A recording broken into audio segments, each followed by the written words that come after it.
Hello नमस्कार दोस्तों। Video में हम डिस्कशन करेंगे जो भारतीय संविधान की ऐतिहासिक पृष्ठभूमि है, तो उसमें हमने 1773 का रेगुलेटिंग एक्ट, 1784 का पिट्स इंडिया एक्ट, और फिर 1793, 1833, 1813, 1853 का जो चार्टर अधिनियम था, यहाँ तक देख लिए थे।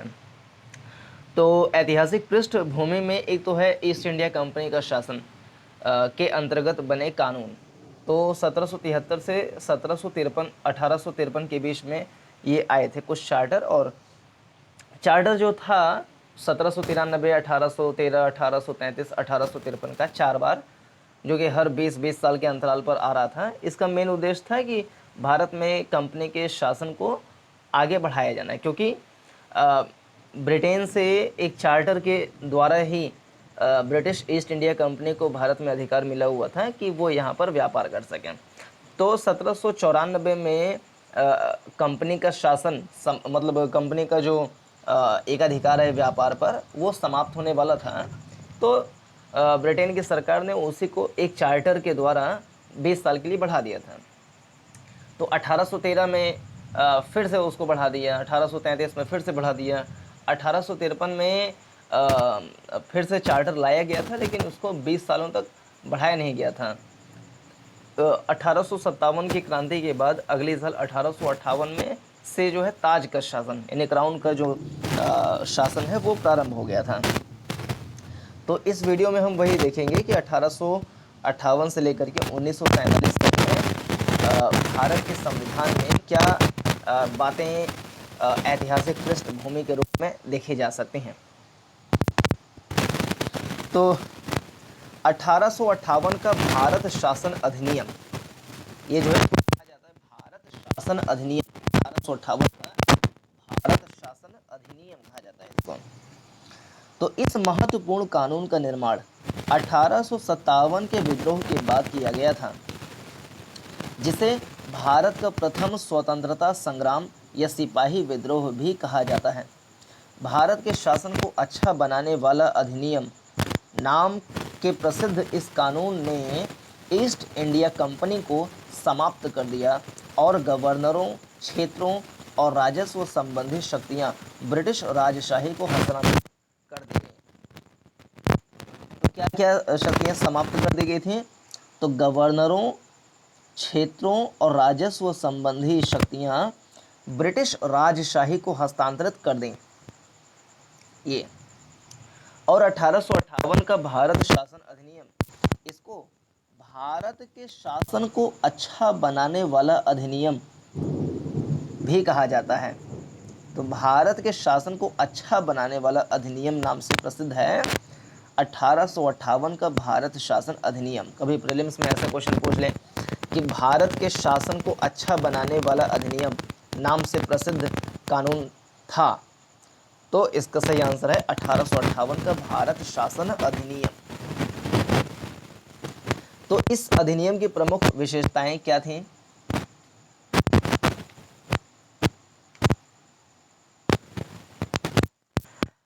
इसके तहत भारत का शासन सीधे महारानी विक्टोरिया के अधीन चला गया। इसके तहत भारत का शासन सीधे महारानी विक्टोरिया के अधीन चला गया। गवर्नर जनरल का पदनाम बदलकर भारत का वायसराय कर दिया गया, ठीक है ना। तो 3 बार नाम परिवर्तन, ध्यान हो। एक बार 1773 में रेगुलेटिंग एक्ट के तहत बंगाल के गवर्नर को बंगाल का गवर्नर जनरल पदनाम दिया गया, और मद्रास के और बम्बई के जो गवर्नर हैं वो बंगाल के गवर्नर जनरल के अधीन कर दिए गए थे। इसके बाद फिर आया था 1833 में ऐसे हुआ, जिसमें बंगाल के गवर्नर जनरल को भारत का गवर्नर जनरल कहा जाने लगा था, और पहला गवर्नर जनरल भारत का बना था लॉर्ड विलियम बेंटिक। और ये तीसरी बार हो रहा है 1858 में, जिसमें भारत के गवर्नर जनरल का पदनाम बदल करके भारत का वायसराय कर दिया गया, और वह यानी वायसराय भारत में ब्रिटिश ताज का प्रत्यक्ष प्रतिनिधि बन गया। लॉर्ड कैनिंग भारत के प्रथम वायसराय बने। तो बंगाल का प्रथम गवर्नर जनरल बना लॉर्ड वॉरेन हेस्टिंग्स, भारत का प्रथम गवर्नर जनरल बना लॉर्ड विलियम बेंटिक, और भारत का प्रथम वायसराय बना लॉर्ड कैनिंग। तो पहला काम ये हुआ, पदनाम में परिवर्तन हुआ। दूसरा, इस अधिनियम ने नियंत्रण बोर्ड, आपको पता है दो प्रकार के निकाय थे, एक तो कंपनी का गवर्निंग बॉडी जिसको कहा जाता था कोर्ट ऑफ डायरेक्टर्स, एक था जो कि 1784 के पिट्स इंडिया एक्ट के द्वारा बनाया गया था, जिसको कहा जाता है नियंत्रण बोर्ड यानी बोर्ड ऑफ कंट्रोल। तो 1858 के भारत शासन अधिनियम के तहत या उसने नियंत्रण बोर्ड यानी बोर्ड ऑफ कंट्रोल जिसको बनाया गया था 1784 के पिट्स इंडिया एक्ट के द्वारा, और निदेशक कोर्ट यानी कोर्ट ऑफ डायरेक्टर्स, इन दोनों को समाप्त कर भारत में शासन की द्वैध प्रणाली समाप्त कर दी। तो द्वैध शासन प्रणाली आ गया था 1784 के अधिनियम के द्वारा, जिसके तहत जो कंपनी के व्यापारिक और वाणिज्यिक मामले हैं वो कोर्ट ऑफ डायरेक्टर्स देखेगी, और कंपनी का जो राजनीतिक मसला है वो बोर्ड ऑफ कंट्रोल देखेगा। तो द्वैध शासन प्रणाली की व्यवस्था प्रारंभ हो गई थी 1784 के बाद से, लेकिन 1858 के भारत शासन अधिनियम के द्वारा इन दोनों को यानी कोर्ट ऑफ डायरेक्टर्स को और बोर्ड ऑफ कंट्रोल को समाप्त कर दिया गया, और एक नए पद भारत के राज्य सचिव का सृजन किया गया, जिसमें भारतीय प्रशासन पर संपूर्ण नियंत्रण की शक्ति निहित थी। यह सचिव ब्रिटिश कैबिनेट का सदस्य था और ब्रिटिश अंततः संसद के प्रति उत्तरदायी था। इस अधिनियम ने नियंत्रण बोर्ड और निदेशक कोड समाप्त कर भारत में शासन की द्वैध प्रणाली समाप्त कर दी। एक नए पद भारत के राज्य सचिव का सृजन किया गया, जिसमें भारतीय प्रशासन पर संपूर्ण नियंत्रण की शक्ति निहित थी। यह सचिव ब्रिटिश कैबिनेट का सदस्य था और ब्रिटिश अंततः संसद के प्रति उत्तरदायी था।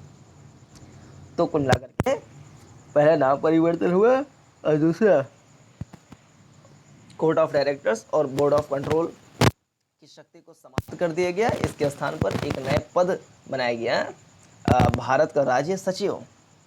और भारत का राज्य सचिव की खास बात क्या है कि भारतीय प्रशासन पर संपूर्ण नियंत्रण की शक्ति इसके हाथ में आ गई थी, और भारत के राज्य सचिव जो हैं वो ब्रिटिश कैबिनेट का सदस्य हुआ करता था और ब्रिटिश अंततः संसद के प्रति उत्तरदायी थे। फिर अगला खास बात अधिनियम का क्या था, भारत सचिव की सहायता के लिए 15 सदस्यीय परिषद का गठन किया गया। भारत सचिव की सहायता के लिए 15 सदस्यीय परिषद का गठन किया गया, जो एक सलाहकार समिति थी। परिषद का अध्यक्ष भारत सचिव को बनाया गया। ठीक है, परिषद का अध्यक्ष भारत सचिव को बनाया गया। तो 15 सदस्यीय परिषद का गठन किया गया था, और जो कि एक सलाहकार समिति हुआ करते थे, और परिषद का अध्यक्ष भारत सचिव को बनाया गया। अगली खास बात है, इस कानून के तहत भारत सचिव की परिषद का गठन किया गया, जो एक निगमित निकाय थी और जिसे भारत और इंग्लैंड में मुकदमा करने का अधिकार था। इस पर भी मुकदमा किया जा सकता था।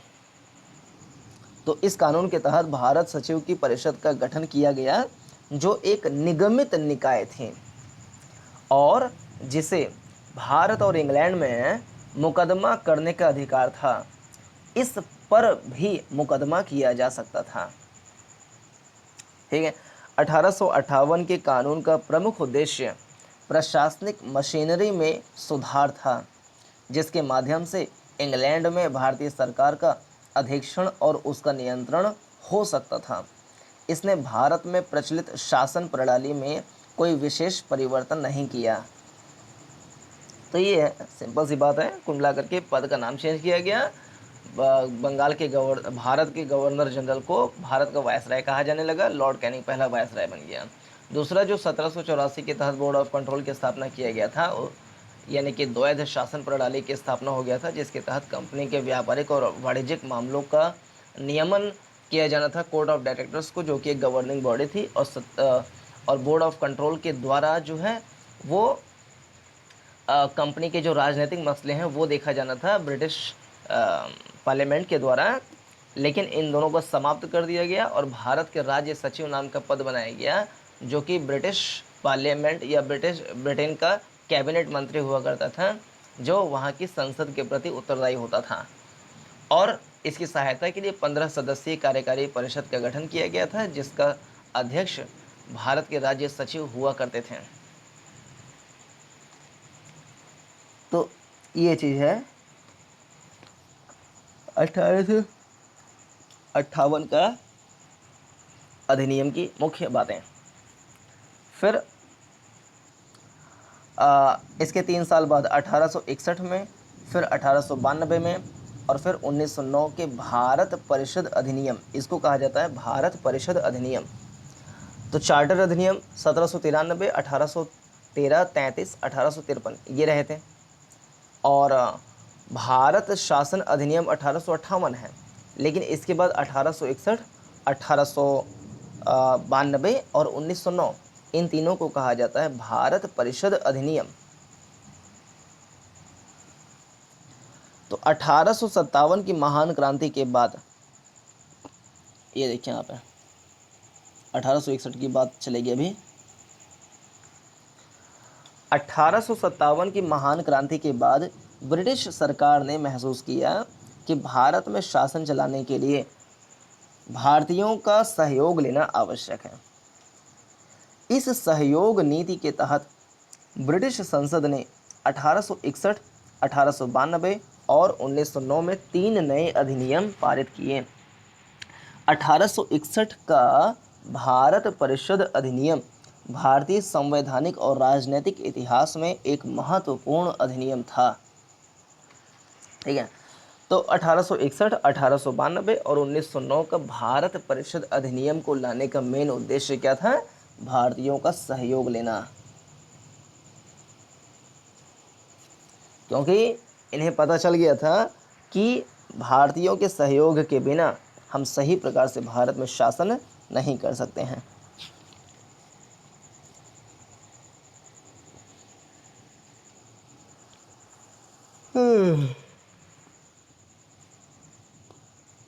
और 1861 का भारत परिषद अधिनियम भारतीय संवैधानिक और राजनैतिक इतिहास में एक महत्वपूर्ण अधिनियम था। तो 1861 के अधिनियम की प्रमुख बातें क्या हैं? भारत परिषद अधिनियम की विशेषताएं क्या हैं? तो पहला, इसके द्वारा कानून बनाने की प्रक्रिया में भारतीय प्रतिनिधियों को शामिल करने की शुरुआत हुई। ये देखिए प्रमुख बात, 1861 में पहली बार ऐसा हुआ, इसके द्वारा कानून बनाने की प्रक्रिया में भारतीय प्रतिनिधियों को शामिल किया गया। इस प्रकार वायसराय कुछ भारतीयों को विस्तारित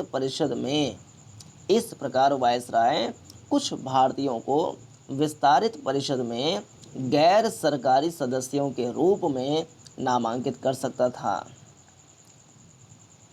1862 में लॉर्ड कैनिंग ने 3 भारतीयों, बनारस के राजा, पटियाला के महाराजा और सर दिनकर राव को विधान परिषद में मनोनीत किया। दूसरा, कुल मिलाकर के 1861 में पहली बात क्या हुई कि जो कार्यकारी परिषद थी, विस्तारित कार्यकारी परिषद, उसमें भारतीय प्रतिनिधियों को भी शामिल करने की शुरुआत किया गया, जिनको गैर सरकारी सदस्य भी कहा जाता था। और दूसरी बात, इस अधिनियम ने मद्रास और बम्बई प्रेसिडेंसियों को विधायी शक्तियां पुनः देकर विकेंद्रीकरण की प्रक्रिया की शुरुआत की। इसके पहले ध्यान हो तो ये जो ले लिया गया था शक्ति को, विधायी शक्ति दिया गया था, मतलब केंद्रीकृत कर दिया गया था जब बंगाल के गवर्नर को बंगाल का गवर्नर जनरल बना दिया गया था।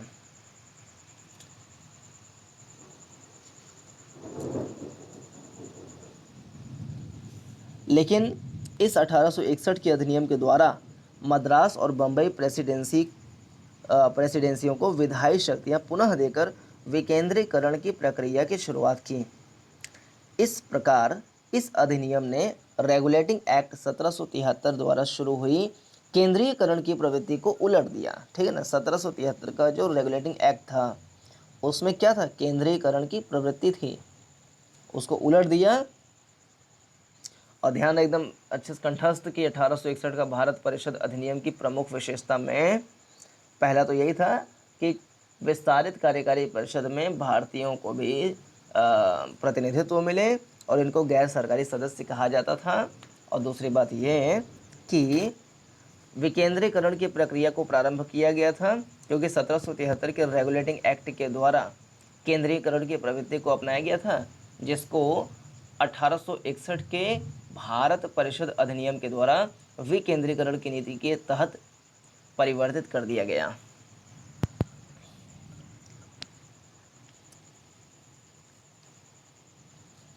और 1833 के चार्टर अधिनियम के साथ ही अपने चरम पर पहुंच गया। इस विधायी विकास की नीति के कारण 1937 तक प्रांतों को संपूर्ण आंतरिक स्वायत्तता हासिल हो गई। इस विधायी विकास की नीति के कारण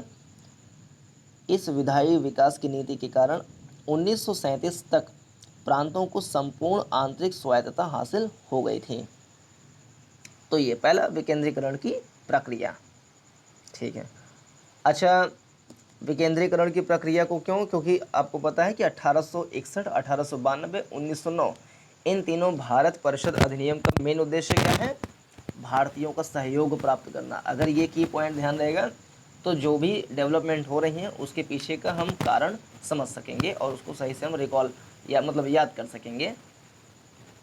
तो भारतीयों का सहयोग प्राप्त करना उद्देश्य है, तो जाहिर सी बात है भारतीयों का प्रतिनिधित्व कार्यकारी परिषद में चाहिए, जो कि किया गया। दूसरा, भारतीयों का सहयोग अगर चाहिए तो विकेंद्रीकरण की नीति को अपनाना पड़ेगा, यानी मद्रास, बम्बई, यहाँ के लोगों की समस्याओं को वहाँ की विधायी शक्ति के द्वारा निपटाया जाए और वहाँ के लोगों का प्रतिनिधित्व भी वहाँ की विधायिका में उनको प्राप्त हो। तो इसके लिए विकेंद्रीकरण की नीति को अपनाया गया, जो कि 1773 के रेगुलेटिंग एक्ट के द्वारा केंद्रीकरण की प्रवृत्ति को अपनाया गया था, उसके उलट कर दिया गया था 1861 के भारत परिषद अधिनियम में। फिर तीसरा खास बात क्या है, बंगाल उत्तर पश्चिम सीमा प्रांत और पंजाब में क्रमशः 1862, 1866 और 1897 में विधान परिषदों का गठन हुआ। ध्यान रहे, विधान परिषदों का गठन हुआ भैया। कब कब हुआ, तो बंगाल में हुआ 1862 में,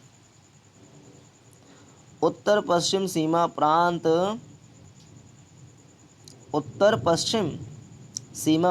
में 1866 में और पंजाब में 1897 में विधान परिषदों का गठन हुआ।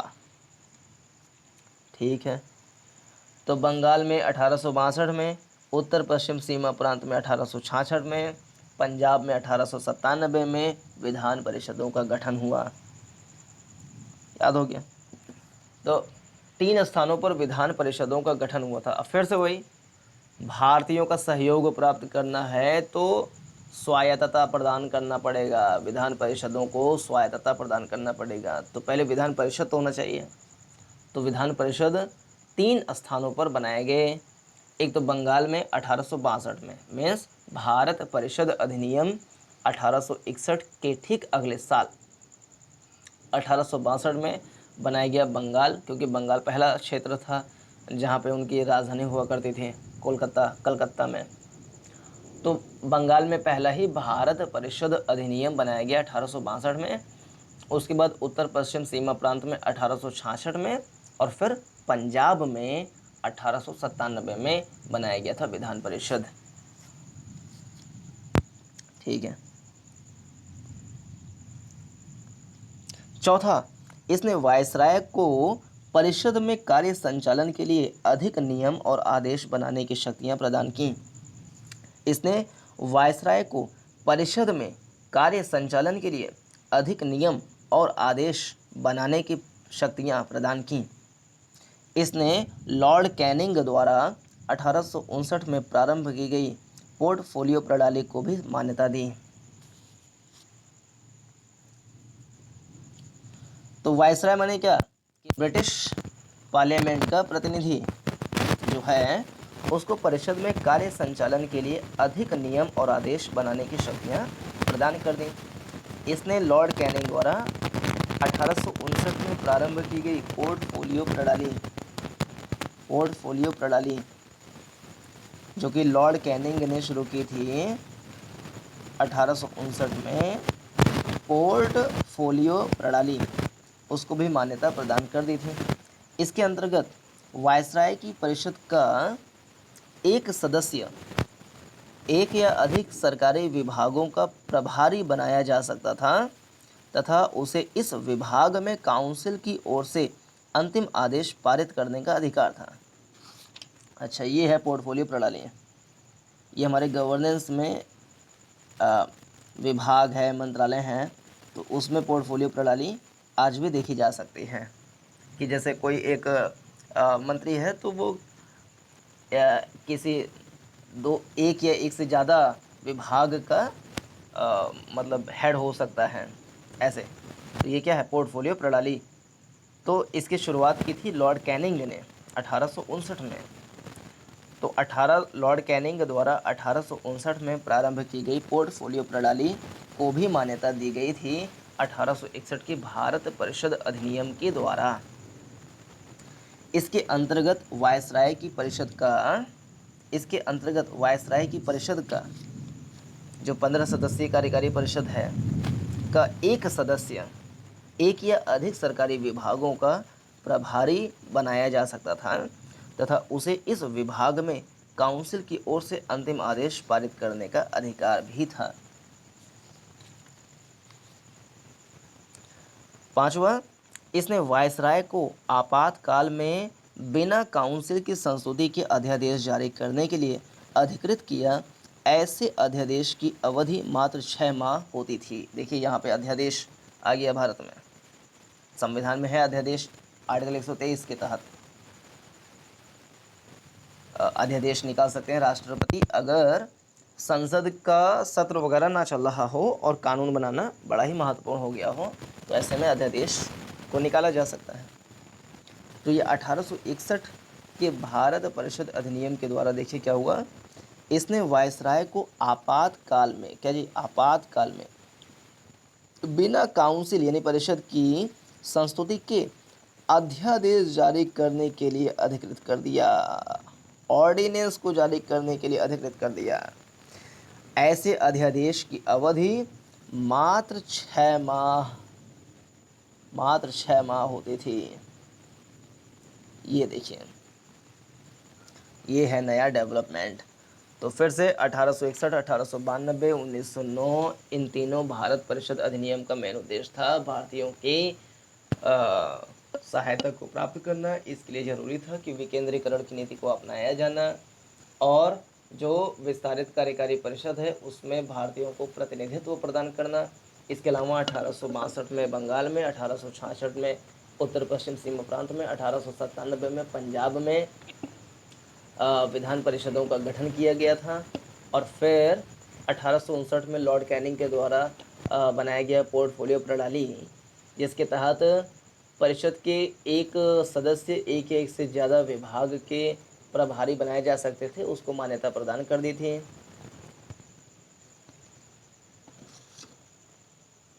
और इसके अलावा जो वायसराय हैं उनको काउंसिल की संस्तुति के बिना भी आपातकाल की स्थिति में अध्यादेश को जारी करने के लिए अधिकृत कर दिया था और ये अध्यादेश मात्र 6 माह तक ही जारी रह सकता था।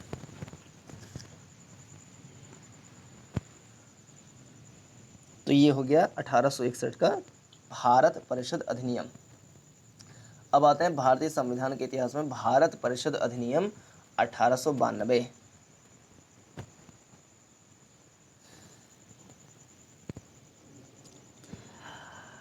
1892 अधिनियम की प्रमुख विशेषताएं क्या थीं? तो इसके माध्यम से केंद्रीय और प्रांतीय विधान परिषदों में अतिरिक्त यानी गैर सरकारी सदस्यों की संख्या बढ़ाई गई। हालांकि बहुमत सरकारी सदस्यों का ही रहता था। तो केंद्रीय और प्रांतीय विधान परिषदों में अतिरिक्त सदस्यों की संख्या यानी गैर सरकारी सदस्यों की संख्या बढ़ाई गई। तो पहला ये। इसके पहले कब बढ़ाया गया था? तो 1861 के भारत परिषद अधिनियम के द्वारा जो है काउंसिल या मतलब परिषद की या कार्यकारी परिषद की जो सदस्य हैं उसमें 3 गैर सरकारी सदस्य यानी कि भारतीय सदस्यों को रखा जा सकता था। ये था 1861 में।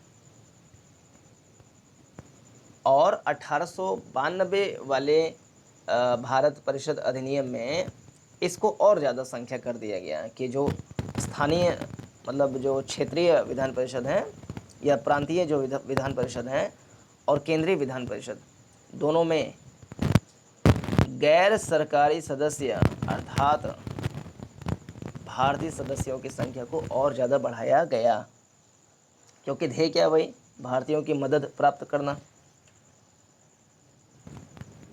हालांकि बहुमत सरकारी सदस्यों का ही रहता था। ठीक है। दूसरा, इसने विधान परिषदों के कार्यों में वृद्धि कर उन्हें बजट पर बहस करने और कार्यपालिका के प्रश्नों का उत्तर देने के लिए अधिकृत किया। देखिए, बजट हमारा जो संसद है वो पेश करता ही है, और संविधान में भी है वार्षिक वित्तीय विवरण, एनुअल फाइनेंशियल रिपोर्ट करके।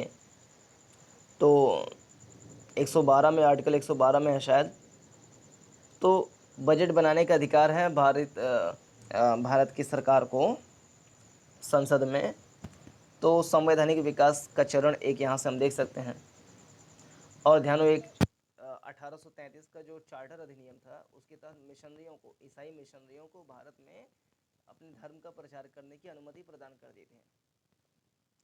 और संविधान के आर्टिकल 25 में देखें तो यही है, अपने धर्म को अबाध रूप से मानने, आचरण करने और प्रचार करने की स्वतंत्रता है। तो वो 1833 के चार्टर के द्वारा देखा जा सकता है कैसे वहाँ से इन्फ्लुएंस्ड है। ऐसे ही 1892 का जो भारत परिषद अधिनियम है उसमें देख रहे हैं कि विधान परिषद के कार्यों में वृद्धि कर उन्हें बजट पर बहस करने और कार्यपालिका के प्रश्नों का उत्तर देने के लिए अधिकृत किया। तीसरा, इसमें केंद्रीय विधान परिषद और बंगाल चैम्बर्स ऑफ कॉमर्स में गैर सरकारी सदस्यों के नामांकन के लिए वायसराय की शक्तियों का प्रावधान था। इसके अलावा प्रांतीय विधान परिषदों में गवर्नर को जिला परिषद, नगरपालिका, विश्वविद्यालय, व्यापार संघ, जमींदारों और चैम्बर ऑफ कॉमर्स की सिफारिशों पर गैर सरकारी सदस्यों को नियुक्त करने की शक्ति थी। तो देख रहे हैं यहाँ पे गवर्नर, जो प्रांत का गवर्नर होता था उसको क्या क्या शक्तियां दी? तो प्रांतीय विधान परिषदों में गवर्नर को जिला परिषद, नगरपालिका, विश्वविद्यालय, व्यापार संघ, जमींदारों और चैम्बर ऑफ कॉमर्स की सिफारिशों पर गैर सरकारी सदस्यों को नियुक्त करने की शक्ति दी गई थी। तो ये कुछ लोग हैं, उनकी सिफारिश पर अपने जो प्रांतीय विधान परिषद है उसमें सदस्यों को नियुक्त करने की शक्ति दी गई थी गवर्नर को। इस अधिनियम ने केंद्रीय और प्रांतीय विधान परिषदों दोनों में गैर सरकारी सदस्यों की नियुक्ति के लिए एक सीमित और परोक्ष रूप से चुनाव का प्रावधान किया। हालांकि चुनाव शब्द का अधिनियम में प्रयोग नहीं हुआ था, इसे निश्चित निकायों की सिफारिश पर की जाने वाली नामांकन की प्रक्रिया कहा गया। ठीक है ना।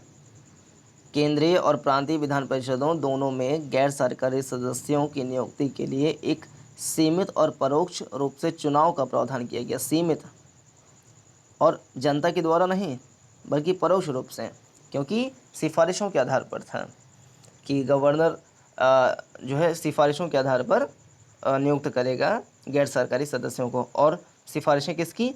तो जिला परिषद की, नगर पालिका की, विश्वविद्यालय की, व्यापार संघ की, जमींदारों की और चैम्बर ऑफ कॉमर्स की।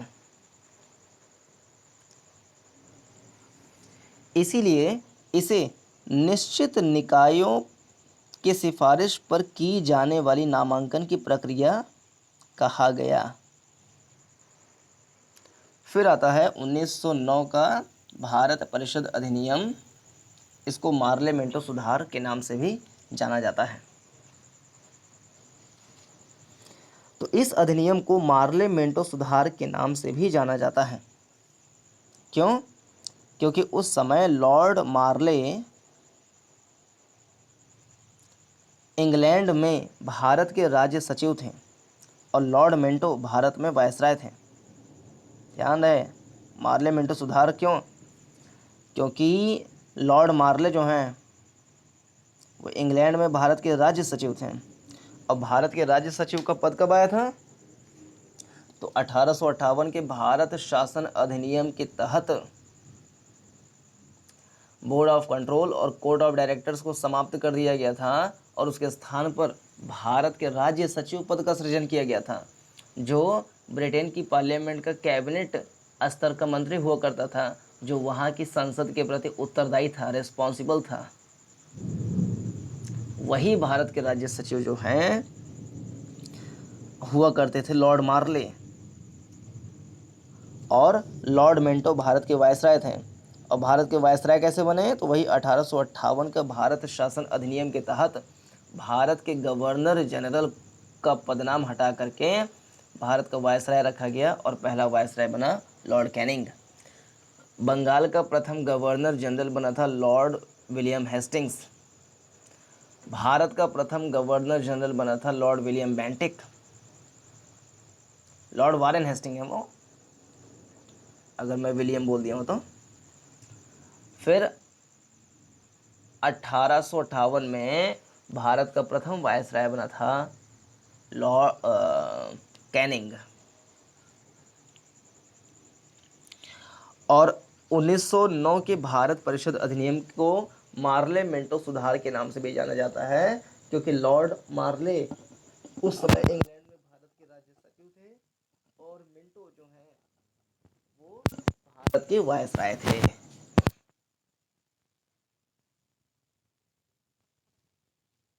अब इसमें क्या बातें हैं, क्या सुधार किए गए थे? तो पहला, इसने केंद्रीय और प्रांतीय विधान परिषदों के आकार में काफ़ी वृद्धि की। ठीक है, वही ये तीनों बातें हो जाएंगी तीनों में, 1861 में, 1892 में और 1909 में, कि भारतीयों की सदस्यता को बढ़ाया जाना। पहले 3 था, फिर 1892 में और ज़्यादा कर दिया गया, फिर 1909 के भारत परिषद अधिनियम या मार्लेमेंटो सुधार में और ज़्यादा कर दिया गया। तो प्रांतीय विधान परिषदों और केंद्रीय विधान परिषदों दोनों में आकार में वृद्धि की गई। और विधान परिषद, 3 विधान परिषद का गठन किया गया था 1861 के भारत परिषद अधिनियम के तहत। एक बंगाल में 1862 में, उत्तर पश्चिम सीमा प्रांत में 1866 में और पंजाब में 1897 में विधान परिषदों का गठन किया गया था।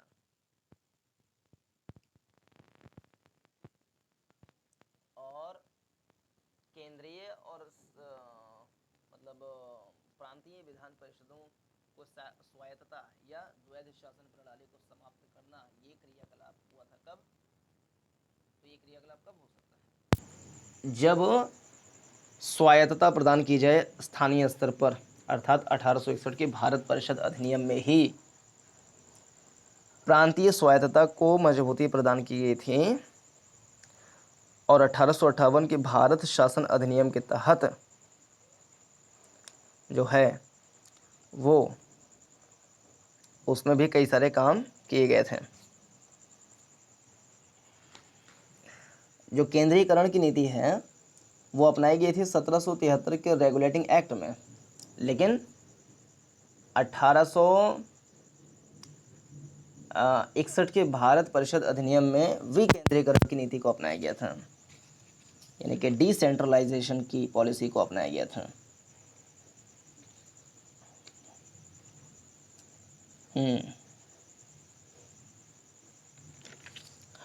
और पहली बार ये अध्यादेश जारी करने वाले का अधिकार कब आया था? तो 1866 जो है, 1861 का जो भारत परिषद अधिनियम है उसके तहत ही बिना काउंसिल की संस्तुति के यदि आपातकाल हो तो वायसराय अध्यादेश जारी कर सकता था, और यह अध्यादेश 6 माह के लिए अधिकृत होता था।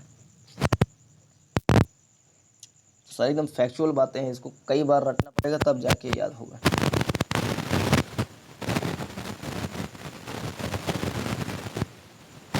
तो 1909 के पार्लियामेंट्री सुधार में भी यही चीज़ हुआ कि केंद्रीय और प्रांतीय विधान परिषद में गैर सरकारी सदस्यों यानी कि भारतीय सदस्यों की संख्या को बढ़ाया गया था। तो पहला ये। अच्छा, संख्या भी दी है। केंद्रीय परिषद में इनकी संख्या 16 से 60 हो गई थी। केंद्रीय परिषद में इनकी संख्या जो है पहले 16 हुआ करती थी, अभी 60 हो गई, बहुत ज़्यादा कर दिया। तो प्रांतीय विधान परिषदों में इनकी संख्या एक समान नहीं थी, क्योंकि जहाँ पे जनसंख्या ज़्यादा है वहाँ पे ज़्यादा होगी, जहाँ पे कम है वहाँ पे कम होगी, तो ऐसे। लेकिन जो केंद्रीय परिषद है उसमें 16 से बढ़ाकर 60 कर दी गई थी। दूसरा, इसने केंद्रीय परिषद में सरकारी बहुमत को बनाए रखा, लेकिन प्रांतीय परिषदों में गैर सरकारी सदस्यों के बहुमत की अनुमति थी। देखिए ये इंपॉर्टेंट डेवलपमेंट। केंद्रीय परिषद में सरकारी बहुमत को बनाए रखा गया, लेकिन प्रांतीय परिषदों में गैर सरकारी सदस्यों के बहुमत की अनुमति थी। तीसरा, इसने दोनों स्तरों पर विधान परिषदों के चर्चा कार्यों का दायरा बढ़ाया।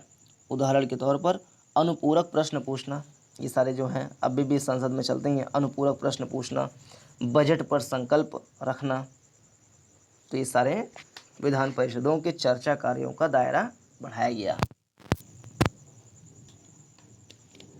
फिर चौथा, इस अधिनियम के अंतर्गत पहली बार किसी भारतीय को वायसराय और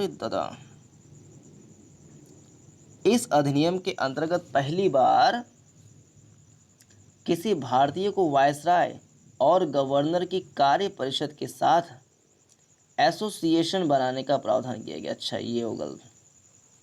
सत्येंद्र प्रसाद सिन्हा जो हैं वायसराय की कार्यपालिका परिषद के प्रथम भारतीय सदस्य बने, इन्हें विधि सदस्य बनाया गया। सत्येंद्र प्रसाद सिन्हा। तो 1909 में पहली बात कि केंद्रीय और प्रांतीय विधान परिषद में गैर सरकारी सदस्यों की संख्या को बढ़ाया गया। केंद्रीय विधान परिषद में या केंद्रीय परिषद में 16 से बढ़ाकर 60 कर दिया गया था, लेकिन प्रांतीय परिषदों में यह संख्या भिन्न भिन्न थी। और केंद्रीय परिषद में गैर सरकारी जो सदस्य हैं, सरकारी सदस्य, उनकी संख्या बहुमत में हुआ करती थी, लेकिन जो प्रांतीय परिषद है, विधान परिषद है, उसमें गैर सरकारी सदस्यों की बहुमत की अनुमति थी। और दोनों स्तरों पर विधान परिषद में जो है अनुपूरक प्रश्न पूछना, चर्चा परिचर्चा का जो संस्कृति है उसको बढ़ाने का प्रयास किया गया। और अगली बात थी कि पहली बार किसी भारतीय को वायसराय और गवर्नर की कार्य परिषद के साथ एसोसिएशन बनाने का प्रावधान किया गया। सत्येंद्र प्रसाद सिन्हा वायसराय की कार्यपालिका परिषद के प्रथम भारतीय सदस्य बने, उन्हें विधि सदस्य बनाया गया था। पांचवा, इस अधिनियम ने पृथक निर्वाचन के आधार पर मुस्लिमों के लिए सांप्रदायिक प्रतिनिधित्व का प्रावधान किया। ये इंपॉर्टेंट है। इस अधिनियम ने पृथक निर्वाचन के आधार पर मुस्लिमों के लिए सांप्रदायिक प्रतिनिधित्व का प्रावधान किया था। सांप्रदायिक प्रतिनिधित्व का प्रावधान किया था। इसके अंतर्गत मुस्लिम सदस्यों का चुनाव मुस्लिम मतदाता ही कर सकते थे। इस प्रकार इस अधिनियम ने सांप्रदायिकता को वैधानिकता प्रदान की, और लॉर्ड मिंटो को सांप्रदायिक निर्वाचन के जनक के रूप में जाना जाता है। तो लॉर्ड मिंटो जो है, मार्ले मिंटो, तो लॉर्ड मार्ले क्या है, भारत के राज्य सचिव थे, और मिंटो जो थे वो भारत के वायसराय हुआ करते थे उस टाइम पर। तो लॉर्ड मिंटो जो हैं, मार्ले मिंटो दूसरे वाले, मिंटो यानी भारत के जो वायसराय थे, तो लॉर्ड मिंटो को सांप्रदायिक निर्वाचन के जनक कहा जाता है। सांप्रदायिक निर्वाचन के जनक कौन है, तो लॉर्ड मिंटो हैं। तो 1909 में पृथक निर्वाचन के आधार पर मुस्लिम मतदाता ही जो है अपने मुस्लिम प्रतिनिधित्व का चुनाव कर सकते थे, प्रतिनिधि का चुनाव कर सकते थे, जिस इसी को कहा जाता है सांप्रदायिक निर्वाचन या सांप्रदायिक प्रतिनिधित्व। तो सांप्रदायिक निर्वाचन के जनक लॉर्ड मिंटो को माना जाता है। छठा, इसने presidency, corporation, chambers of commerce, विश्वविद्यालयों और जमींदारों के लिए अलग प्रतिनिधित्व का प्रावधान भी किया। तो ये है 1909 का भारत परिषद अधिनियम। अब ये भारत शासन अधिनियम है 1919 का, 1935 का भारत शासन अधिनियम है। इसके पहले भारत शासन अधिनियम था 1858 में। तो 1773 का रेगुलेटिंग एक्ट, 1784 का पिट्स इंडिया एक्ट, 1793, 1813, 1833, 1853 का चार्टर अधिनियम, फिर 1858 का भारत शासन अधिनियम, फिर 1861, 1892, 1909 का भारत परिषद अधिनियम, और 1909 और 1935 का भारत शासन अधिनियम था। अब देखते हैं कि भारत शासन अधिनियम 1919 में क्या बातें थीं। तो 20 अगस्त 1917 को ब्रिटिश सरकार ने पहली बार घोषित किया कि उसका उद्देश्य भारत में क्रमिक रूप से उत्तरदायी सरकार की स्थापना करना था। तो 20 अगस्त 1917 को ब्रिटिश सरकार ने पहली बार घोषित किया कि उसका उद्देश्य भारत में क्रमिक रूप से उत्तरदायी सरकार, है ना, रिस्पॉन्सिबल गवर्नमेंट की स्थापना करना था। क्रमिक रूप से 1919 में भारत शासन अधिनियम बनाया गया जो 1921 से लागू हुआ था, ठीक है ना। जैसे भारत शासन अधिनियम 1935 वाला जो है 1937 से लागू हुआ था, ऐसे ही 2 साल बाद ये भी लागू हुआ था। 1919 में बना था और 1921 में लागू हुआ था। इस कानून को मॉन्टेग चैम्सफोर्ड सुधार भी कहा जाता है। मॉन्टेग भारत के राज्य सचिव थे, जबकि चैम्सफोर्ड भारत के वायसराय थे। वही सिंपल सी जैसे पहले था। लॉर्ड मार्ले भारत के राज्य सचिव थे और मिंटो भारत के वायसराय थे। ऐसे हैं ये क्या नाम है, मॉन्टेग भारत के राज्य सचिव थे और मॉन्टेग चैम्सफोर्ड, तो चैम्सफोर्ड भारत के वायसराय थे। अधिनियम की विशेषताएं क्या हैं, तो पहला, केंद्रीय और प्रांतीय विषयों की सूची। अच्छा, उद्देश्य क्या है, उत्तरदायी सरकार को बनाना। 1861, 1892, 1909 का भारत परिषद अधिनियम का उद्देश्य क्या है, भारतीयों की मदद प्राप्त करना। इसका उद्देश्य क्या है, उत्तरदायी सरकार का क्रमिक रूप से विकास करना। अब आते हैं विशेषताएं। तो पहली, केंद्रीय और प्रांतीय विषयों की सूची की पहचान कर एवं उन्हें पृथक कर राज्यों पर केंद्रीय नियंत्रण कम किया गया। ठीक है, ये जिसको कहा जाता है फेडरल सिस्टम। तो फेडरल की कुछ महक यहाँ से आती है। यहाँ से क्या, पहले से भी आती है। 1861 का जो भारत परिषद अधिनियम है, उसके तहत भी जो प्रांतीय सरकारें हैं, प्रांतीय परिषदें हैं, उनको स्वायत्तता प्रदान करना शुरू हो गया था, तो वहीं से आ जाती है। लेकिन यहाँ पे क्या विषय बना दिए गए, केंद्रीय विषय यानी सेंट्रल लिस्ट, स्टेट लिस्ट। तो केंद्रीय और प्रांतीय विषयों की सूची की पहचान कर एवं उन्हें पृथक कर राज्यों पर केंद्रीय नियंत्रण कम किया गया। केंद्रीय और प्रांतीय विधान परिषदों को अपनी सूचियों के विषयों पर विधान बनाने का अधिकार प्रदान किया गया, लेकिन सरकार का ढांचा केंद्रीय और एकात्मक ही बना रहा। सरकार का ढांचा क्या? केंद्रीय और एकात्मक ही बना रहा। ठीक है, अभी प्रयास चल रहा है उत्तरदायी सरकार बनाने का। दूसरा, इसने प्रांतीय विषयों को पुनः दो भागों में विभक्त किया, हस्तांतरित और आरक्षित। ठीक है, प्रांतीय विषयों को पुनः दो भागों में विभक्त किया, हस्तांतरित और आरक्षित। हस्तांतरित विषयों पर गवर्नर का शासन होता था और इस कार्य में वह उन मंत्रियों की सहायता लेता था जो विधान परिषद के प्रति उत्तरदायी थे। दूसरी ओर आरक्षित विषयों पर गवर्नर कार्यपालिका परिषद की सहायता से शासन करता था जो विधान परिषद के प्रति उत्तरदायी नहीं था। शासन की इस दोहरी व्यवस्था को द्वैध, यूनानी शब्द डायार्की से व्युत्पन्न शासन व्यवस्था कहा गया। हालांकि यह व्यवस्था काफी हद तक असफल ही रही। दो विषय हस्तांतरित विषय। हस्तांतरित विषय क्या है कि जो विधान परिषद के सलाह पर काम करेगा, ठीक है, उसकी सहायता से, मंत्रियों की सहायता से। और आरक्षित विषय क्या है? जिसमें कार्यपालिका परिषद की सहायता से शासन करता था। तीसरा, इस अधिनियम ने पहली बार देश में द्विसदनीय व्यवस्था, देश में पहली बार देश में द्विसदनीय व्यवस्था और प्रत्यक्ष निर्वाचन की व्यवस्था प्रारंभ की। इस प्रकार भारतीय विधान परिषद के स्थान पर द्विसदनीय व्यवस्था यानी राज्यसभा और लोकसभा का गठन किया गया। दोनों सदनों के बहुसंख्यक सदस्यों को प्रत्यक्ष निर्वाचन के माध्यम से निर्वाचित किया जाता था। चौथा, इसके अनुसार वायसराय की कार्यकारी परिषद के 6 सदस्यों में से कमांडर इन चीफ को छोड़कर, उनको ले लें तो 7 हो जाएगा, 3 सदस्यों का भारतीय होना आवश्यक था। तो 6 में से 3 सदस्यों का भारतीय होना आवश्यक था। तो वायसराय की कार्यकारी परिषद के 6 सदस्यों में से 3 सदस्यों का भारतीय होना आवश्यक था। पांचवा, इसने सांप्रदायिक आधार पर सिखों, भारतीय ईसाइयों, आंग्ल भारतीयों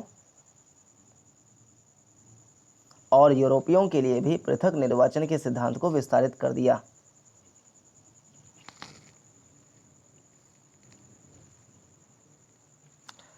कहाँ कहाँ विस्तारित किया? तो सिखों, भारतीय ईसाइयों, आंग्ल भारतीयों और यूरोपियों के लिए। छठा, इस कानून ने संपत्ति, कर या शिक्षा के आधार पर सीमित संख्या में लोगों को मताधिकार प्रदान किया।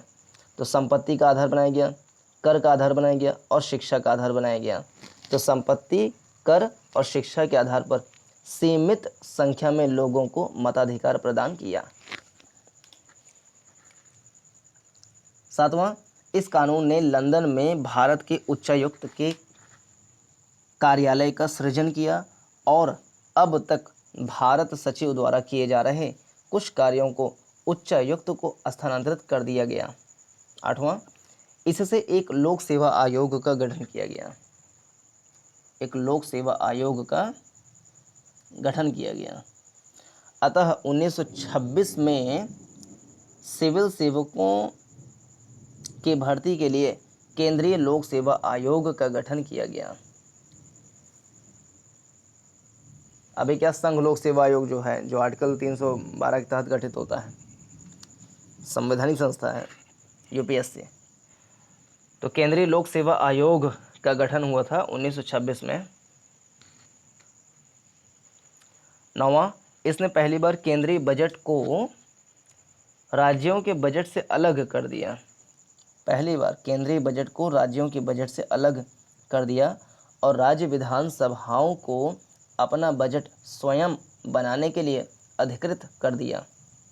10वां, इसके अंतर्गत एक वैधानिक आयोग का गठन किया गया जिसका कार्य 10 वर्ष बाद जांच करने के बाद अपनी रिपोर्ट प्रस्तुत करना था।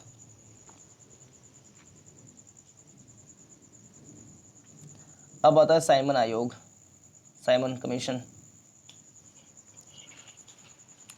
ब्रिटिश सरकार ने नवंबर 1927 में, यानी निर्धारित समय से 2 वर्ष पूर्व ही, क्योंकि 1919 में आया था तो 10 वर्ष बाद रिपोर्ट प्रस्तुत करना था ना। इसके जो 1919 का भारत शासन अधिनियम है, इसके अंतर्गत एक वैधानिक आयोग का गठन किया गया, जिसका कार्य 10 वर्ष बाद, है ना, 10 वर्ष बाद जांच करने के बाद अपने रिपोर्ट प्रस्तुत करना था कि ये सारे द्विसदनीय व्यवस्था, प्रत्यक्ष निर्वाचन प्रणाली, ये बजट को अलग करना, जितने भी सुधार हुए थे वो सारे सही प्रकार से काम हुए कि नहीं हुए, तो 10 वर्ष बाद करना था। लेकिन 2 साल पहले ही, यानी 1927 में ही साइमन आयोग का गठन किया गया, जो कि एक वैधानिक आयोग था। तो ब्रिटिश सरकार ने नवंबर 1927 में, यानी निर्धारित समय से 2 वर्ष पूर्व ही, नए संविधान में भारत की स्थिति का पता लगाने के लिए सर जॉन साइमन, किस लिए? नए संविधान में भारत की स्थिति का पता लगाने के लिए बनाया गया था। ये नए संविधान में भारत की स्थिति का पता लगाने के लिए, नए संविधान में भारत की स्थिति का पता लगाने के लिए सर जॉन साइमन के नेतृत्व में 7 सदस्यीय, कितना भैया, 7 सदस्यीय वैधानिक आयोग का गठन की घोषणा की। आयोग के सभी सदस्य ब्रिटिश थे, इसलिए सभी दलों ने इसका बहिष्कार किया। आयोग ने 1930 में अपने रिपोर्ट पेश की। आयोग ने 1930 में अपने रिपोर्ट पेश की तथा द्वैध शासन प्रणाली, राज्यों में सरकारों का विस्तार, ब्रिटिश भारत के संघ की स्थापना एवं सांप्रदायिक निर्वाचन व्यवस्था को जारी रखने आदि की सिफारिशें की। आयोग के प्रस्तावों पर विचार करने के लिए ब्रिटिश सरकार ब्रिटिश भारत और भारतीय रियासतों के प्रतिनिधियों के साथ 3 गोलमेज सम्मेलन किए। इन सम्मेलनों में हुई चर्चा के आधार पर संवैधानिक सुधारों पर एक श्वेत पत्र तैयार किया गया, जिसे विचार के लिए ब्रिटिश संसद की संयुक्त प्रवर समिति के समक्ष रखा गया। इस समिति की सिफारिशों को कुछ संशोधनों के साथ भारत परिषद अधिनियम 1935 में शामिल कर दिया गया। लेकिन भारत शासन अधिनियम 1935 आने से पहले सांप्रदायिक अवार्ड आया था। ब्रिटिश प्रधानमंत्री रैमजे मैकडोनाल्ड ने अगस्त 1932 में अल्पसंख्यकों के प्रतिनिधित्व पर एक योजना की घोषणा की। इसे कम्युनल अवार्ड या सांप्रदायिक अवार्ड के नाम से जाना जाता है। अवार्ड ने न सिर्फ मुस्लिमों, सिख, ईसाई, यूरोपियनों और आंग्ल भारतीयों के लिए अलग निर्वाचन व्यवस्था का विस्तार किया, बल्कि इसे दलितों के लिए भी, भैया दलितों के लिए भी विस्तारित कर दिया गया। दलितों के लिए अलग निर्वाचन व्यवस्था से गांधी बहुत व्यथित हुए। गांधी जी बहुत व्यथित हो गए और उन्होंने अवार्ड में संशोधन के लिए पूना की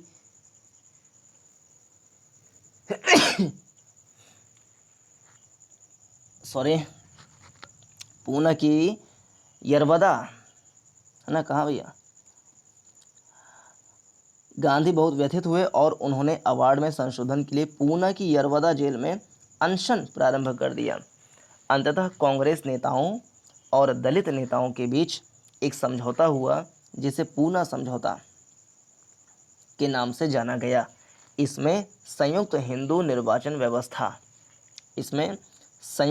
निर्वाचन व्यवस्था को बनाए रखा गया और दलितों के लिए स्थान भी आरक्षित कर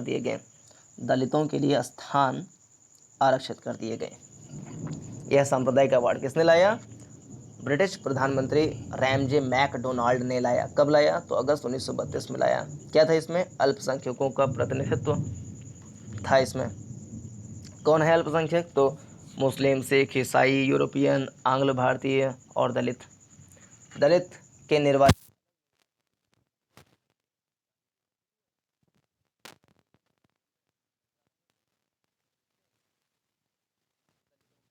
नेता हैं, जैसे कि डॉक्टर भीमराव अम्बेडकर जी और कांग्रेस के नेता, इनके बीच में एक समझौता हो गया जिसको पूना पैक्ट के नाम से जाना जाता है। और इसके तहत दो बातें हो गई, इस संयुक्त हिंदू निर्वाचन व्यवस्था को बनाए रखा गया और दूसरा दलितों के लिए स्थान भी आरक्षित कर दिए गए। अब आता है 1935 का भारत शासन अधिनियम। तो साइमन आयोग ने जो बातें रखी थी कि द्वैध शासन प्रणाली हो, राज्यों में सरकारों का विस्तार हो, ब्रिटिश भारत के संघ की स्थापना, सांप्रदायिक निर्वाचन व्यवस्था, ये सारी सिफारिशें की थी और उसको 1935 के भारत परिषद अधिनियम नहीं, भारत शासन अधिनियम 1935 कहा जाता है, उसमें शामिल कर लिया गया।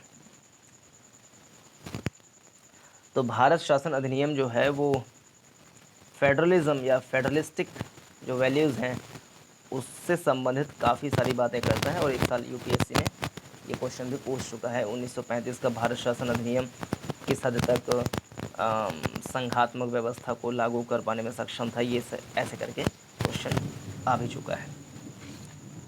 तो